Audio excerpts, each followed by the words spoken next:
پاؤں تک گناہوں میں لتڑی ہوئی ہے، گناہوں کے داغ دھبوں میں بھری ہوئی وہ عورت جب ایک کنویں کے قریب سے گزرنے لگی، اس نے دیکھا کہ ایک پیاسا کتا ہے جس کا جگر پیاس کی وجہ سے ابل رہا ہے، اور وہ کتا اپنے آپ کو گھسیٹ کے کنویں کی منڈیر پر لے جا کے کنویں کی گیلی مٹی چاٹ کے اپنے جگر کی آگ ٹھنڈی کر رہا ہے۔ اس عورت نے جب دیکھا کہ کتا اتنا پیاسا ہے اور مرنے کے قریب ہے اور گیلی مٹی چاٹ کے یہ اپنے جگر کی آگ کو بجھا رہا ہے، حضور فرماتے اس عورت نے اپنا دوپٹہ اتارا، اس کا ایک کنارہ اپنے ہاتھ میں پکڑا اور دوسرا کنویں میں ڈالا۔ وہ جب پانی سے تر ہو گیا اس کو کھینچ کے کتے کے منہ میں نچوڑا، اللہ نے اس عورت کے گناہوں کو معاف فرما دیا۔ یہاں ایک جانور کے لیے کس انداز میں محبت اور شفقت کا ثبوت دیا جا رہا ہے۔ جہاں ایک پرندے کے آرام میں خلل نہیں دینا، وہاں کسی ماں کے اکلوتے بیٹے کو کئی دنوں کے لیے جھوٹے مقدمے میں جیل کی سلاخوں میں ڈال کے اس کے بچوں کو بھوکے رکھنے کی اجازت کب اجازت دیتا ہے اسلام؟ کسی کا راستہ بند کرنا، کسی کے گھر میں گھس کے اس کی رات کی نیندوں کو خراب کرنے کی کیا حضور اجازت دیں گے؟ جو ایک پرندے کے لیے اتنا تحفظ دیا جا رہا ہے، وہاں اشرف المخلوقات کے لیے کتنا تحفظ دیا جاتا ہوگا۔ اور آقا علیہ السلام کی وہ حدیث جانوروں کا حقوق جو ظاہر کرتی ہے، وہاں بندوں کے ان حقوق بھی ظاہر ہوتے ہیں۔ وہ چاہے کسی دفتر کا ملازم ہو، کلرک ہو، کسی بھی درجے کا کوئی ملازم ہو، ہر ملازم انسان ہونے کے لباس میں اشرف المخلوقات میں تو شامل ہے نا۔ جانور کا جب اتنا حق ہے تو انسان کا حق کتنا ہوگا؟ نبی اکرم صلی اللہ علیہ وسلم فرماتے ہیں، موسیٰ علیہ السلام کو اللہ رب العزت نے فرمایا، اے پیارے موسیٰ، تمہیں معلوم ہے میں نے کب آپ کو نبوت کے اعلان کی اجازت دی؟ یا اللہ کب دی؟ تو اللہ رب العزت نے فرمایا، پیارے موسیٰ، جب تم مدین میں موسیٰ علیہ السلام کو اللہ رب العزت نے فرمایا جب تم مدین میں شعیب علیہ السلام کی بکریاں چراتے تھے۔ شعیب علیہ السلام حضرت سلیمان حضرت موسیٰ علیہ السلام کے سسر ہیں، سورے ہیں۔ شعیب علیہ السلام کی بڑی بیٹی حضرت صفورہ وہ زوجہ ہیں حضرت موسیٰ علیہ السلام کی، تو ان کے حق مہر میں، نکاح کے حق مہر میں موسیٰ علیہ السلام نے 10 سال تک بکریاں چرائیں۔ سورۃ القصص میں ہے، فَإِنْ أَتْمَمْتَ عَشْرًا فَمِنْ عِنْدِكَ، 10 سال بکریاں چرائیں۔ فرمایا پیارے موسیٰ، جب تم شعیب علیہ السلام کی بکریاں چرا رہے تھے، ایک بکری ریوڑ سے دوڑی اور آپ اس کے پیچھے پیچھے دوڑے اس کو واپس ریوڑ میں لانے کے لیے۔ آپ کے ہاتھ میں عصا تھا، ڈنڈا تھا، وہ ڈرتے ہوئے بکری دوڑتی چلی گئی، لیکن آپ جب پیچھے دوڑ رہے تھے تو آخر کار وہ بکری تھک گئی، سانس چڑھ گئی، اب اس کو قدم اٹھانے کی سکت ہی نہ رہی، طاقت نہ رہی، وہ وہیں پہ رک گئی۔ موسیٰ علیہ السلام، آپ کو پتہ ہے جانور کے پیچھے بندہ بھاگ رہا ہو تو غصہ بھی چڑھتا ہے، اور غصہ ختم وہاں ہوتا ہے جب آگے کوئی بولنے والا بھی ہو، اور بکری بیچاری کیا بولنے والی۔ بکری چپ کر کے جب وہاں ٹھہر گئی، موسیٰ علیہ السلام نے اس طرح اپنا وہ ڈنڈا عصا جو ہاتھ میں رکھا کرتے تھے اس طرح سے اوپر سے مارنے کے لیے جب اٹھایا تو ذہن میں آیا کہ اس بیچاری سے تو پہلے ہی سانس نہیں لیا جا رہا، اب اس میں ماروں گا تو کیا بچے گی؟ فرمایا آپ نے اپنا ڈنڈا عصا مبارک وہیں پہ روک لیا، پھر کہا کہ اگر یہ طاقت رکھتی آگے جانے کی تو قدم آگے بھی اٹھاتی، تو آگے جب یہ نہیں جا سکی اس کا مطلب ہے کہ یہ چل کے واپس نہیں جا سکتی۔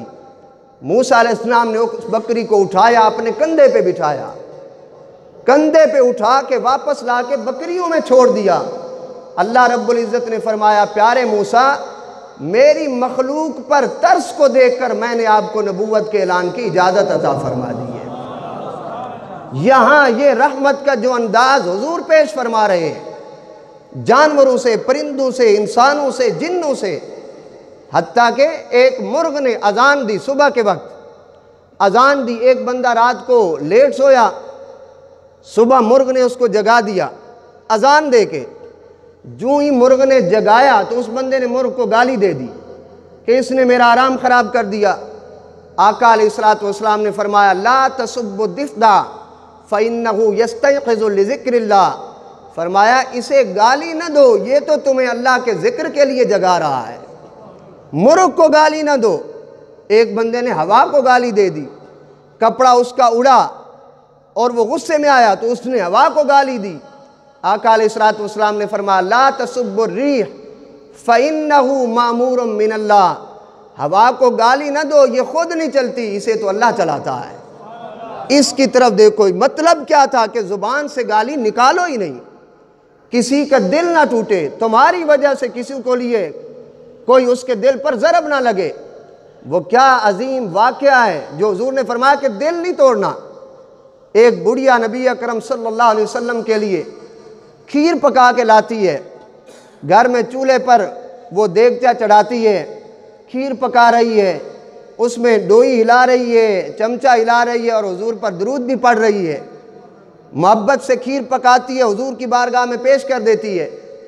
آپ صلی اللہ علیہ وسلم کا یہ دستور مبارک تھا، جو چیز بھی آتی کچھ تناول فرماتے اور کچھ بچا کے صحابہ کرام کو عطا فرما دیتے۔ صحابہ جو نبی اکرم صلی اللہ علیہ وسلم کا وضو کا لعاب دہن نیچے نہیں جانے دیتے، وہ کتنے شوق سے یہ تبرک حضور سے لینے کے لیے، اس وقت صحابہ کرام کی ایک چاہت ہوگی۔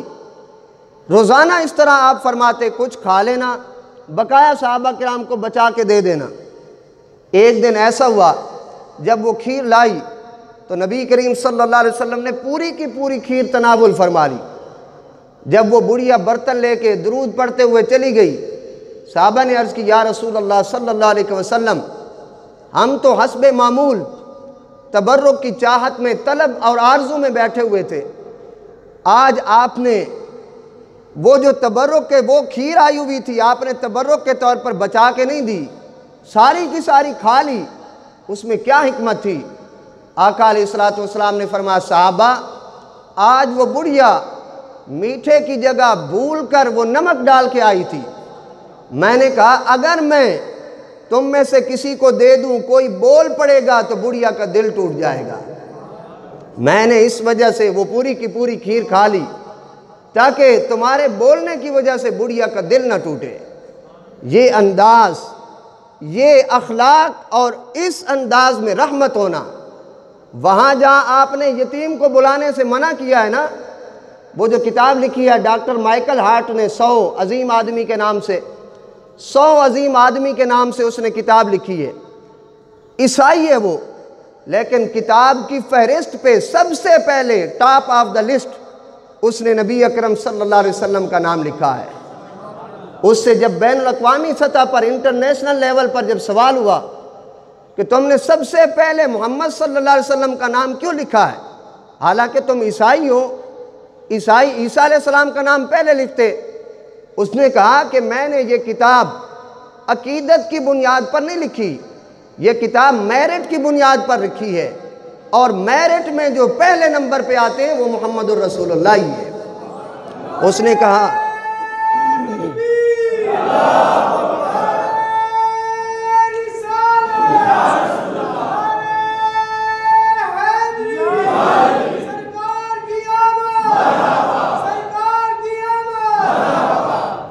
اور اس پر اس نے جو واقعہ، اس نے کہا جس واقعے نے مجھے متاثر کیا ہے وہ واقعہ یہ ہے، ایک صحابی حضور صلی اللہ علیہ وسلم کی بارگاہ میں حاضر ہوئے، عرض کی حضور 3 دن ہو گئے میرا بچہ گم ہو گیا ہے، آپ دعا فرمائیں میرا وہ بچہ مل جائے۔ فرماتے ہیں آقا علیہ الصلوۃ والسلام نے فرمایا ٹھیک ہے میں دعا کرتا ہوں تمہارا بچہ مل جائے گا۔ وہ یہ دعا کے یہ الفاظ سن کے جب جانے لگا، ادھر سے دوسرے صحابی آئے، عرض کی یا رسول اللہ صلی اللہ علیہ وسلم، جو شخص ابھی اپنے بچے کو ڈھونڈنے کے لیے آیا ہوا تھا، اس کا بچہ فلاں باغ میں کھیل رہا ہے۔ حضور صلی اللہ علیہ وسلم نے فرمایا اس کو بلاؤ۔ جب اسے بلایا گیا تو آپ نے فرمایا تمہارا بیٹا فلاں باغ میں کھیل رہا ہے۔ وہ وہاں سے ہٹ کے جلدی سے قدم اٹھا کے اس باغ کی طرف جانے لگا۔ نبی اکرم صلی اللہ علیہ وسلم نے پیچھے سے اس کو پھر بلایا، اور آپ نے فرمایا بڑے جذبات اور بڑے تیکھے پاؤں سے تم جا رہے ہو۔ عرض کی حضور آپ کو معلوم ہے 3 دنوں سے جس ماں کا بیٹا نہ ملے اس کے حلق سے تو لقمہ ہی نہیں گزرتا۔ مجھے 3 دن 3 راتیں بچے کو ڈھونڈتے ہوئے بیداری میں گزر گئی ہیں، حضور اسی جلدی میں جا رہا ہوں۔ آپ نے فرمایا ہاں تم اس جلدی میں جا رہے ہو، لیکن میرے بلانے کا بھی کوئی مقصد ہے۔ تم جس جلدی اور جذبات میں جا رہے ہو تمہارا لہجہ اتنا میٹھا ہوگا، یاد رکھو جب باغ کے دروازے پر جاؤ تو باہر سے اپنے بیٹے کو بیٹا کہہ کے نہ بلانا۔ کیوں یا رسول اللہ صلی اللہ علیہ وسلم؟ فرمایا وہ بچہ دوسرے بچوں میں کھیل رہا ہے، کہیں اس کے ساتھ کوئی یتیم بچہ کھیلتا ہو اگر تو اس کا کلیجہ چر جائے گا کہ کاش میرا بھی باپ ہوتا تو مجھے بیٹا کہہ کے بلاتا۔ اعلیٰ حضرت فرماتے ہیں آقا تیری خلق کو حق نے جمیل کیا، تیرے خلق کو حق نے عظیم کہا، کوئی تجھ سا ہوا ہے نہ ہوگا شہا، تیرے خالق حسن و ادا کی قسم۔ آج وہی اخلاق اپنا لیے جائیں، یہ ہوتے ہیں رحمت، جو کسی کے سر پہ ہاتھ رکھیں تو اس کے درد چن لیں۔ وہ اونٹ جو دوڑتا ہوا حضور کی بارگاہ میں آیا، بخاری شریف کے الفاظ ہیں، دوڑتا ہوا اونٹ آتا ہے، اس کی آنکھوں سے پانی بہہ رہا ہوتا ہے، وہ آتے ہی نبی اکرم صلی اللہ علیہ وسلم کے قدموں پر اپنا پاؤں رکھ دیتا ہے۔ اب مدینہ میں ہزارہا لوگ اور بھی تو بستے تھے، لیکن اونٹ کو معلوم تھا جہاں درد چنا جائے گا وہ یہی در ہی ہے۔ حضور کی بارگاہ میں پاؤں پہ آ کے اس نے اپنا سر رکھ دیا، نبی اکرم صلی اللہ علیہ وسلم نے اس کے سر پہ ہاتھ رکھ کے گویا کہ اس کے سارے درد چن لیے۔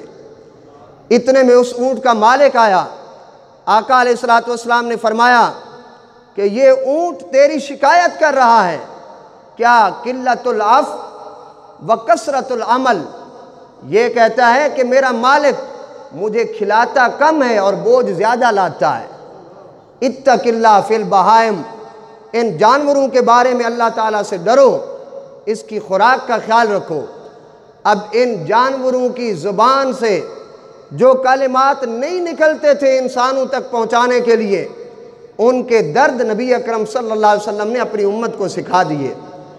آج اگر وہی اخلاق ہمارے اپنے گھروں کے اندر موجود ہوں، میرا اپنے بھائی سے اخلاق اچھا نہیں ہے، اپنی گھر والی سے اخلاق اچھا نہیں ہے، اپنے بچوں سے، اپنے کزنوں سے، سسرال سے اخلاق اچھا نہیں ہے، نبی اکرم صلی اللہ علیہ وسلم کی رحمت پر قربان جائیں جس انداز میں آپ نے سکھایا اپنے بھائی کے لیے۔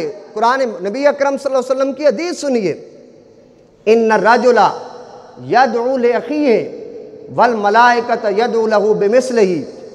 آج تو ہمارے ہاں ایسا ہے 20 سال ہو گئے ایک ماں کے 2 بیٹے آپس میں نہیں بولتے، 20 سال ہو گئے، اور 20 سالوں بعد جب بھائی فوت ہوتا ہے تو روتے ہوئے دوسرا بھائی کہہ رہا ہوتا ہے 20 سال ہو گئے میرا بھائی میری حویلی میں نہیں آیا تھا، اس کی میت کو، اس کی ڈیڈ باڈی کو 5 منٹ کے لیے تو میری حویلی میں رکھ دو۔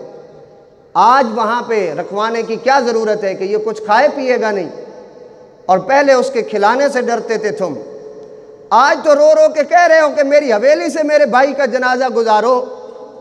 20 سال تک جو اس کو ستاتے رہے ہو اس کا بھی کوئی مداوع ہے؟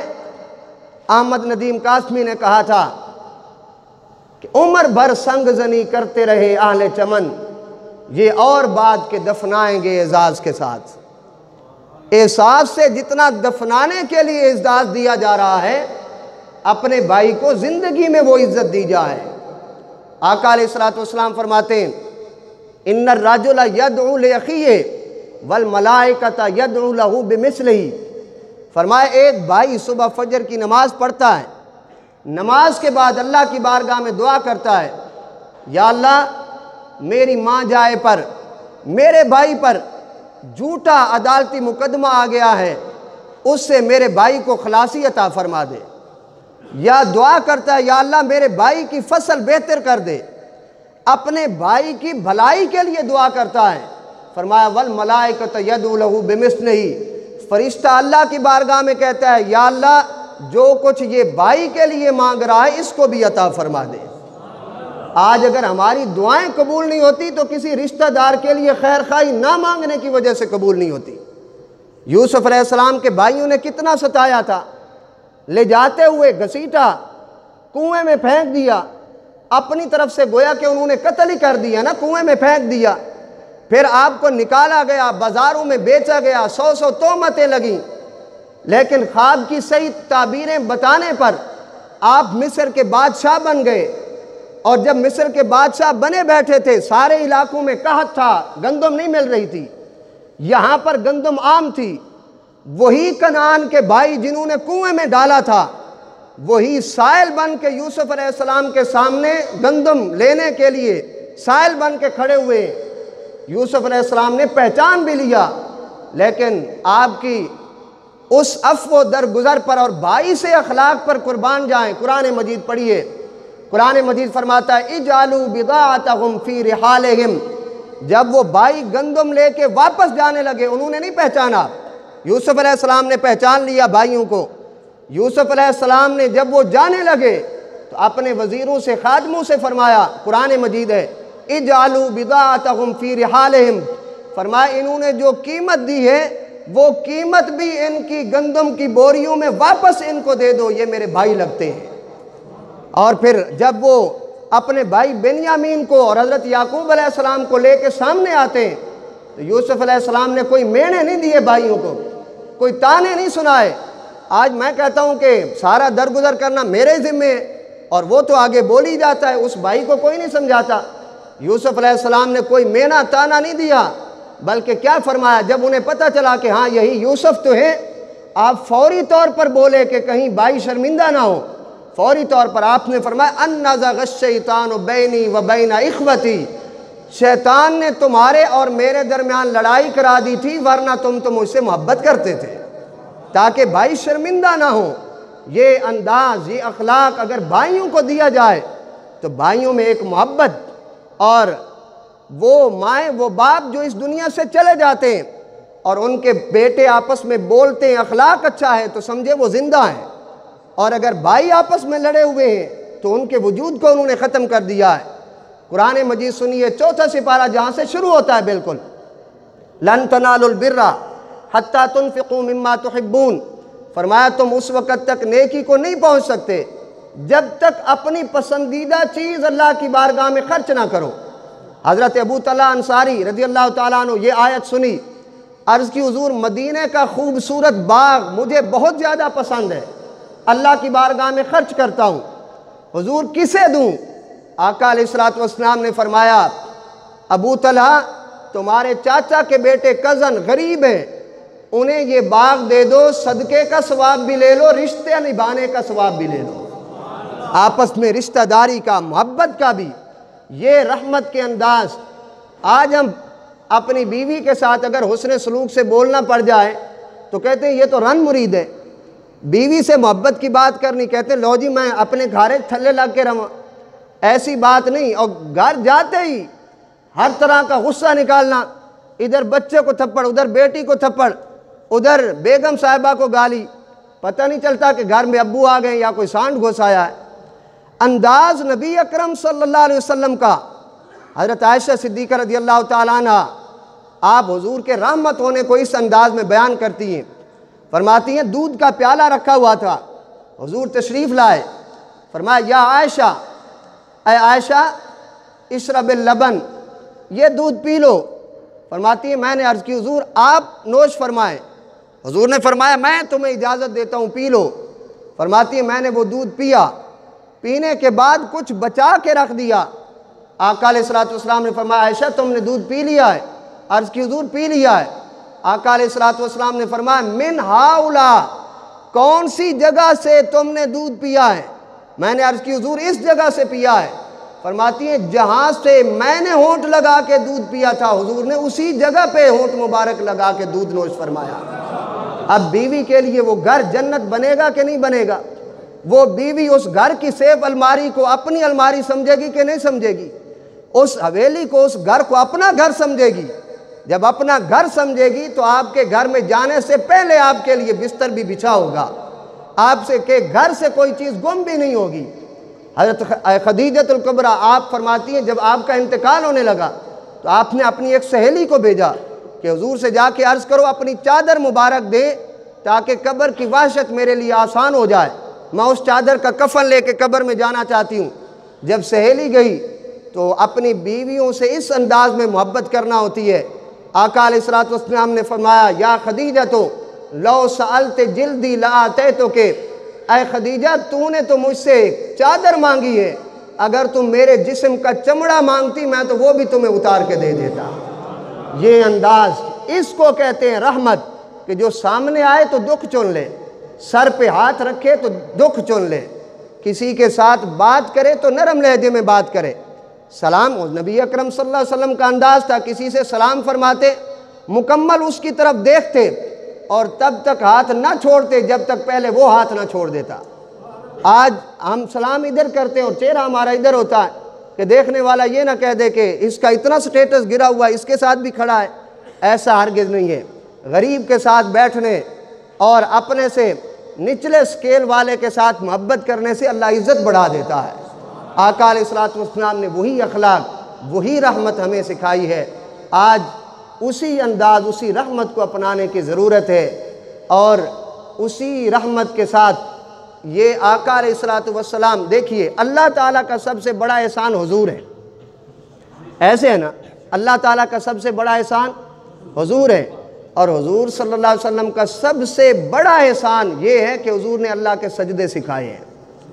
ورنہ اگر حضور نہ تشریف لاتے تو ہمارے قریبی انڈیا کا ملک ہے، یہاں کے لوگ گائے کو خدا سمجھتے ہیں، گنگا جمنا کو خدا سمجھتے ہیں، آگ کو سامنے جلا کے اسے خدا سمجھ کے اس کی عبادت کرتے ہیں، کوئی ستاروں کو اپنا خدا سمجھتے ہیں۔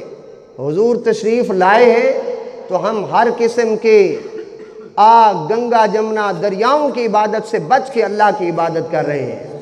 تو آقا علیہ الصلوۃ والسلام نے جو ہمیں اللہ کے سجدوں کی آ کے سوغات دی ہے، آج ان سجدوں کو اس پر پابندی کرنے کی ضرورت ہے۔